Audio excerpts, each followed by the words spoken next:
All right, good morning, everyone. Good morning. How many of you have no idea what Project Ensonga or Days for Girls is? Okay, we got one. I try to be really vocal about it so that I think most people have heard over the years. But so today I'm going to talk about a really great organization that I became involved in 2016. What Days for Girls is doing, and Project Ensonga is our little tag name for it here at St. David's. We're trying to empower communities by shattering the silence. And we have a team here, Wayne, PA, that started in 2016. I'm a co-leader along with Eileen Kraut and Teresa Marlino. So Days for Girls was founded in 2008 in Nairobi, Kenya. The founder is Celeste Mergens here, and she actually was here at our gift shop open house because she wrote a book this past year that just got published in the fall that talked about the whole journey of Days for Girls and how it started from the beginning. But she was working with an orphanage in Kenya, and the normal things are happening. You get there. They need places to sleep. They need clothes. They need food. They need books. And there had been a problem, like a political problem in Kenya, and all of a sudden the orphanage population quadrupled. And one night she thought of, what are the girls doing when they get their periods? And she called up and was told nothing. They sit in their rooms on a piece of cardboard. And that's what started Days for Girls. So she quickly went home, tried to first send disposables over, but that doesn't, you're trying to supply 1,200 girls, that doesn't last very long. And in a lot of these countries, they don't have trash collection like we do. They burn products, they throw them in empty lots. So, and with disposable pads, they'd use them more than they should, and they try washing them out and all kinds of unsanitary things because the supply was so limited. What happened to my journey was in 2012, I went my first mission trip to Uganda. I was 52. I had had my period 2 weeks before I went, so I'm like, won't be a problem. Well, I get my period, and I don't have anything with me. Rating, there was one tampon in the first aid kit. I think my daughter had a couple things, and I looked at the girls. We were going to these schools, and there were so many students, and I'm like, there is no way they have anything. I can't imagine. We're sending money through St. David's to help feed them a meal a day. There's no way that they have products. But I was new, so I didn't ask. And when I came back over the next couple of years, I started hearing things on NPR. But back in 2012, 2013, 2014, nobody was talking about period poverty like you hear now. It was such a taboo topic. It wasn't being brought up. So eventually on NPR, I started hearing there are people addressing this. There's no way I was the first one to notice and think that this was an issue. And I found, the reason we found Days for Girls was Betsy Akins, who's here, and Sherry. There was a youth mission trip in, I think, 2015, and they went to Alaska. And the church they were worshiping on that Sunday, one of the guys there pulled them aside and said, look what we're taking to Guatemala. And they had 400 Days for Girls kits. So she came back and told me about it, and I'm like, I love to sew, this is perfect. And that's when, and then our partners visited it that fall in 2015, and I had been emailing back and forth, and they're like, yes, it's a big problem here, yes, we could use these. But until I actually gave Sarah, when she was here, a prototype of the kit, and she looked at what it was, she's like, yes. And so 2016, our team officially started. So who are we reaching? 1.5 billion women of reproductive age in the world. 500 million living on less than $1.25 a day. When I go to these other countries and look at what it costs to buy, a lot of things, if they're making less money, a lot of times the cost of other goods compared to what we pay here is proportionate. But menstrual pads, a small little pack of 10 super thin ones, can be $4. There's no way if a family's got the wife might be menstruating, you've got 2 or 3 daughters, there's no way they can afford pads. And so that's who we're trying to reach. In Pennsylvania, so since COVID, we were getting involved. We started sewing face masks instead of menstrual kits and got involved with a lot of organizations locally. It's a big problem here, which, you kind of think, this isn't just over in Africa or these other countries. There's people here that can't afford to eat food. How are they buying menstrual products? So 1 in 6 women and girls between the ages of 12 and 44, they live below the federal poverty line. So anybody in that category is having trouble affording menstrual products. So it's, some of the, and what happens when you don't have your products? You don't go to school. If you don't have something and you're afraid you're going to bleed through your clothes and be shamed by a teacher, made fun of by the kids at school, you're not going to go. So studies have shown 1 in 10 girls in sub-Saharan Africa will miss school when they have their periods. India, 113 million girls. And when they've been doing studies, a lot of studies lately in the US, it's 1 in 4 girls and teen will miss school. So what we're trying to do is we want to make sure by so Days for Girls actually sews washable menstrual kits. It's not a new concept. Back in the day, there were washable. People just used rags and would wash them, so it's not a new concept. And actually, in today's world, I've met a lot of women that are using washable products because of the environment. They don't want to be throwing disposables into the world. So it's a lot like washable diapers. There's washable menstrual products.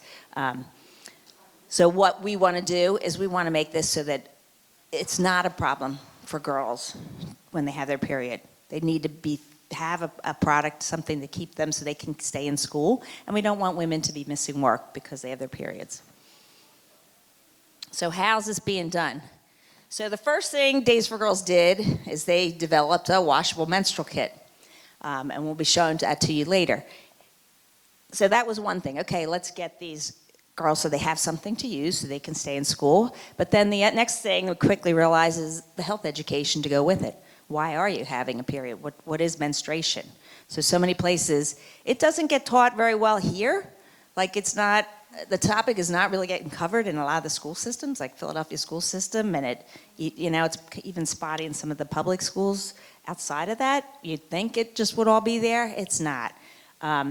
And so they would have no idea, like why. So a big part of what Days for Girls, I think what's stood it apart from other organizations was they developed a whole menstrual education program to go with it.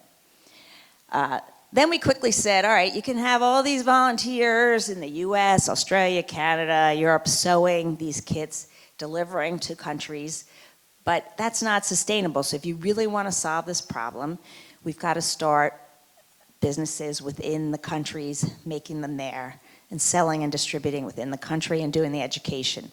So they've got a whole social entrepreneur program that they've started. And then the other thing that's been big now, and we're pushing a lot too, and this is in international companies plus in the US, is policy and advocacy. So in other countries where we're starting these entrepreneur programs, we're also having to be certified by the country, sort of like our FDA. So our product has to pass the washable menstrual kit guidelines to be used and sold in the country.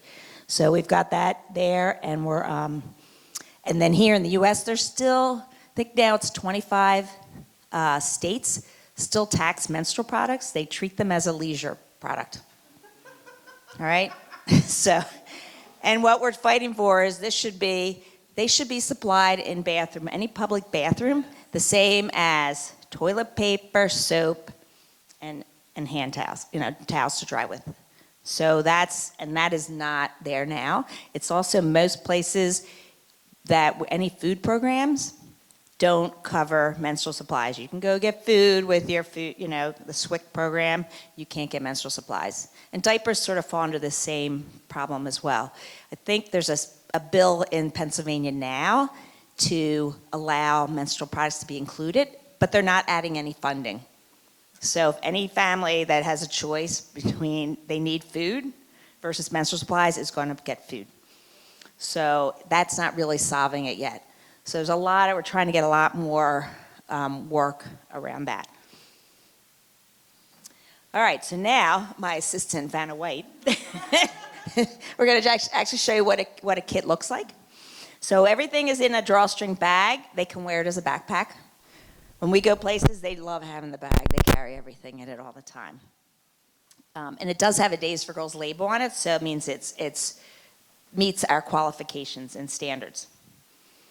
And then inside there, the main part, oh, you can ignore that part. Is a pod. So pull them. So we have, the main menstrual pad is a two-part system. The one part is called the shield, and it's got a waterproof fabric in the middle and snaps onto a pair of underwear. So we will also give 2 pair of underwear with our kits, because a lot of times if you don't have underwear, you can't use the system. And a lot of countries, they may not have underwear at all, or maybe only 1 pair. When we give them out locally, anybody needing these could use underwear. So we'll just keep giving underwear out. But it snaps on your pants. So that works like a disposable pad that has the sticky wings that stick onto your underwear. And then we have the absorbent part is our liners. They're made out of cotton flannel. So the reason we use that is it's absorbent, it's really soft and comfortable, and it's thin enough to dry quickly. So in other places where people are washing these by hand and hanging them up to dry, in the sun, this can dry in 20 minutes. So you want things that because you got to keep using them the next day. So you got to get them like turn around. It's got 2 layers of fabric in the middle. Where you fold it up, it's 6 layers thick. The first pads they made were like just one thin pad with a lot of layers, and it wouldn't dry. So they came up with this system. And then those tuck into the shield. And you can put 2 or 3 in at a time. So if at the beginning of your period you have a heavier flow, you can wear more than 1. We also give these out locally and been using these for urinary incontinence with older women. So they work the same way. And then what happened, we used to send Ziploc bags with them that they could put the soiled ones in and rinse them and use them. But countries started banning plastic bags. So we came up with this nice little carry pouch it's made out of the same waterproof fabric, except with the cute print on it. So you can put your soiled one in there, keeps the smell in when you're carrying it around. It doesn't, leak and get all over things. And when they get home, you can put a little bit of water and pre-soak them in there before you finish washing them. And we give out a washcloth and bar soap, because part of the education that we do talks about the importance of washing your hands. But soap is something that other countries is available there. And then we also have a little care and use card that goes, just pictures, because this is being distributed in so many countries, so many different languages. So it's, here's how you wear it, here's how you take care of it. And on the back, we teach them the importance, like tracking your cycle, your menstrual cycle, and what's that. And in places where they're not tied to, we go to Uganda, like one time we took wall clocks. And they're like, nobody's wearing a watch. The kids don't all have phones. So like we're so tied to time schedules and the clock, and they don't have that there. So the thought of even tracking something on a calendar is a new concept for them. But the big thing here is our little flip chart too that goes with the education. Talk about puberty, male, female body parts, what's happening during your menstrual cycle, how do you get pregnant, how do you prevent getting pregnant. We talk about, we teach them a little thing on self-defense. We talk about trafficking, because trafficking is a big problem. It happens there. Like the orphanage where this started, girls were having to sleep with the director of the orphanage to get a pad. And I've heard stories here where they go out, as one girl was saying, she has to go out 1 week a month. She cries she doesn't like that week, because she has to go out and traffic herself to get money to buy pads for her family for the month. So it's still an issue everywhere. So everything here is to raise awareness. We've been taking this, it hasn't come out yet, but we've started to take some of this education, and we did some videos here where we're going to have a little things we can hand out in doctors' offices and different places that would have a QR code that kids can scan.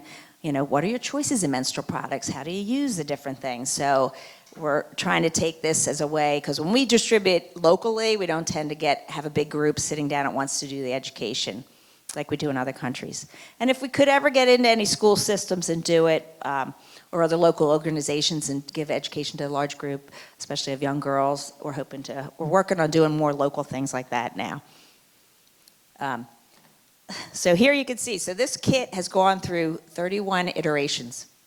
So not only did they start making them, but they said, let's make sure what we're doing works.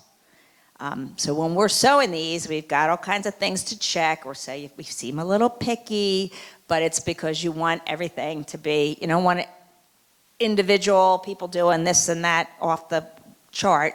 You want it to all be the same. Like if you go to the store and buy something, you want your shirt to hold up the same as this other person's shirt. These kits are designed, if they're sewn properly, to last for 3 years. They've actually been in the field and found somebody that has her kit, it's been 7 years, and it's still in good enough shape for her to use it. So it's really important when you're somewhere. Here, like in the US, if some of our stuff isn't up to the top standard, they have other options. They can get other access to other options, but in a lot of places they get this and they're, might be a long time until they can get another one. So again, why are these kits? There's other people doing some of this stuff. What makes our kits so well? One is they got a high user acceptance, little water to wash and dry. They're high quality. They're saving money, and it's environmentally friendly. So here's Rosalia teaching. When we were in Guatemala, we did an education thing, so she's actually helping teach the women and speaking in her language. So again, our menstrual education. They actually had, so here's Sarah, this was on our last trip, and so Sarah, one of the nurses from Double Cure Hospital in Uganda, are working with students from the Braintree School, which is a sister school of Shipley School here. But they also developed a Men Who Know, because all of a sudden they're like, all right, it's great, we can give this education to women, but let's make sure that boys and men understand what's happening as well. So they have done that. And when we were in Guatemala, Kip Gerhardt got to teach us to the guys. We had a big gathering. And they actually took longer in their education. They had more questions. They wanted to learn how to pronounce all the body parts in English and in Spanish. So it was like a combo with our youth and the youth of Guatemala. But again, so these were just the different topics that we talk about. And again, why are we doing education? The biggest thing is to get rid of the stigma. And the same thing is true here. First time I stood up and talked about periods in church in 2016, everybody's like, oh boy, not what you normally think you'll hear about. But it's important. The more you know, I've worked with the youth group here before, girls and boys. I'm like, talk about it. It's a part of your body. Nobody would be here if women didn't have periods. So it's not something to be ashamed of. It shouldn't be hidden. There's no reason not to talk about it. So a lot of the work that's being done in the world now, big movements on colleges and high schools and young girls, and they're getting guys involved. Let's just talk about it. Stop. It's not an embarrassing topic. Why you need to know what's happening. We were in the distribution in Guatemala. The one place I'm holding a 13-year-old's baby who's like 6 weeks old with no diaper, because then I got peed on. And here's her mother with a 9-month-old. Do they even know why they're getting pregnant or what's causing it? So it's a big thing, and women that are older, when you say, hey, to track your cycle, it's not perfect to know, but if you know you ovulate a certain time, that that's when you get pregnant, but other parts of the month you're not. It's not exact science, but now they know and they're armed with that information, whereas before the education, no idea.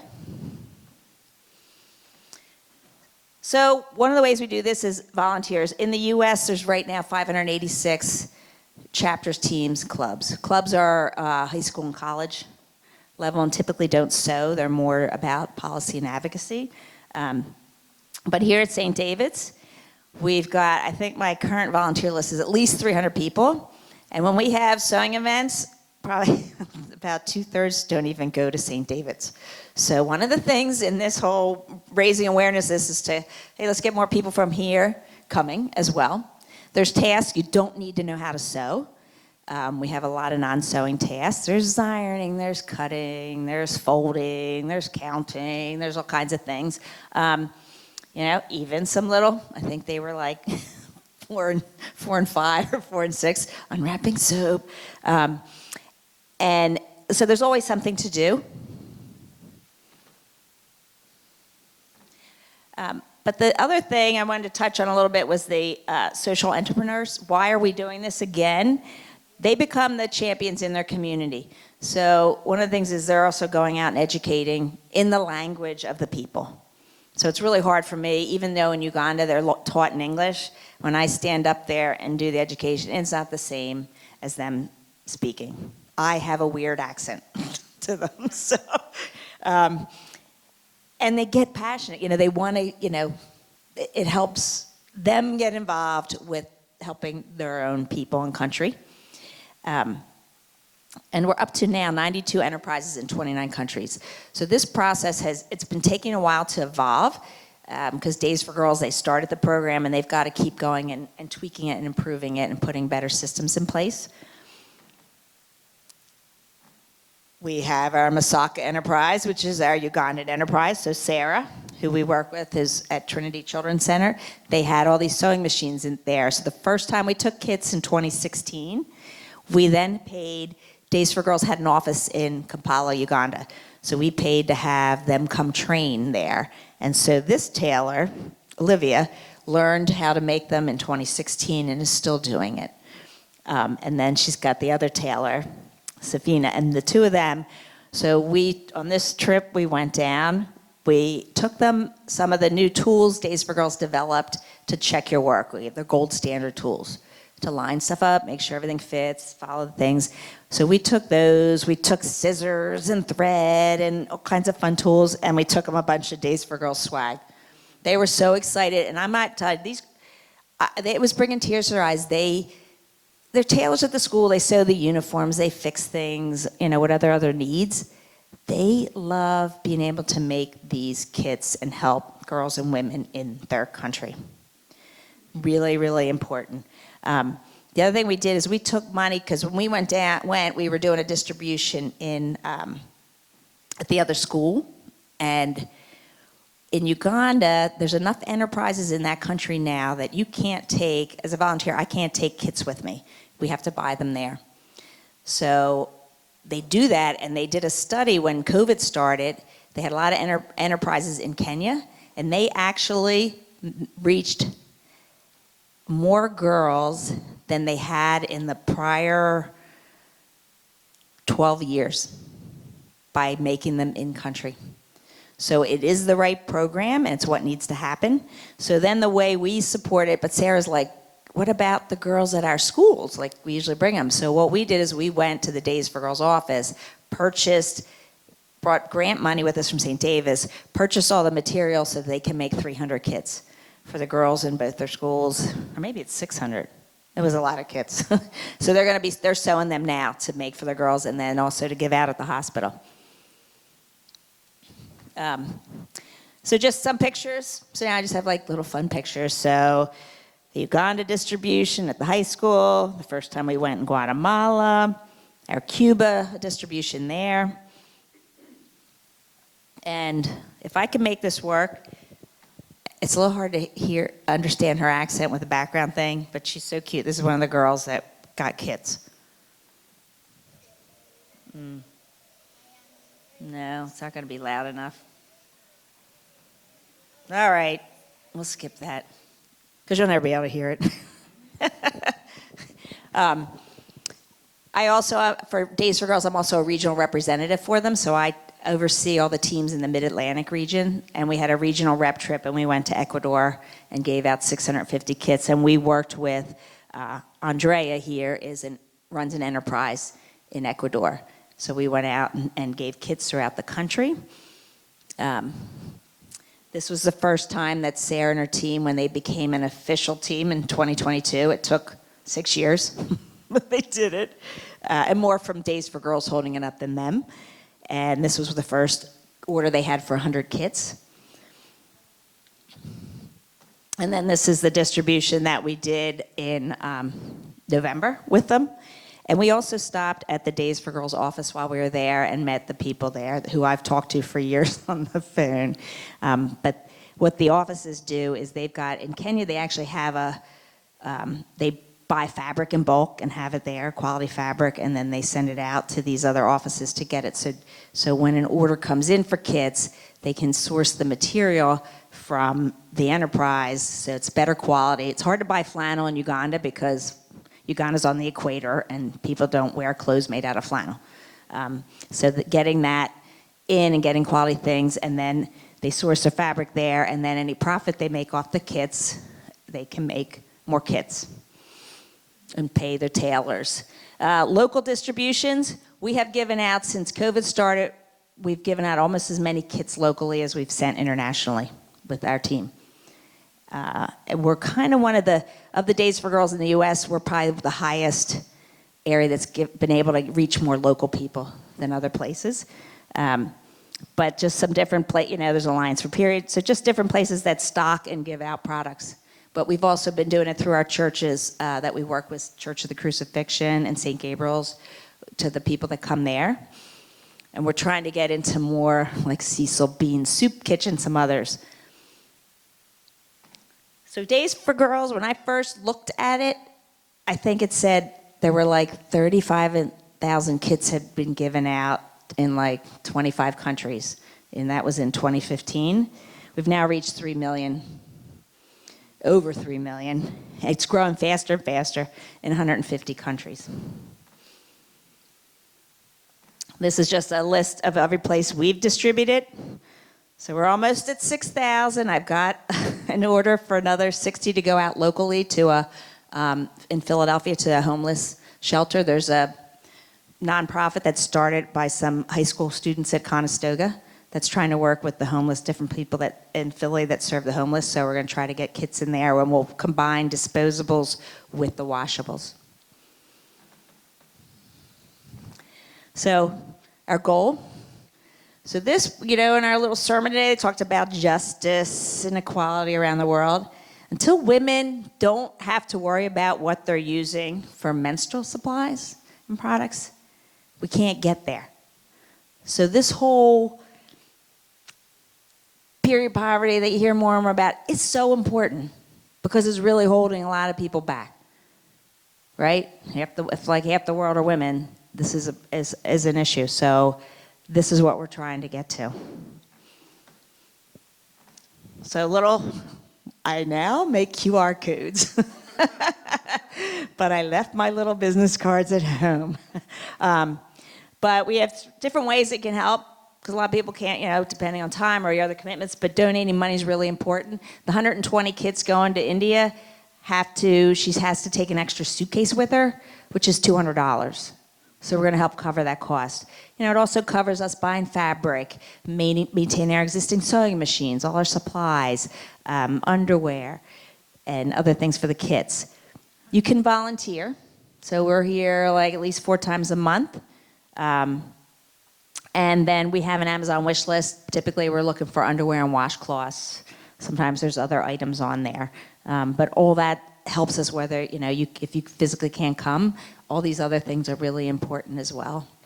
And we also go out to, I didn't want to talk about, but our team support, we work with the Shipley Middle School students. We go there like 6 times a year and do a service day with them on campus.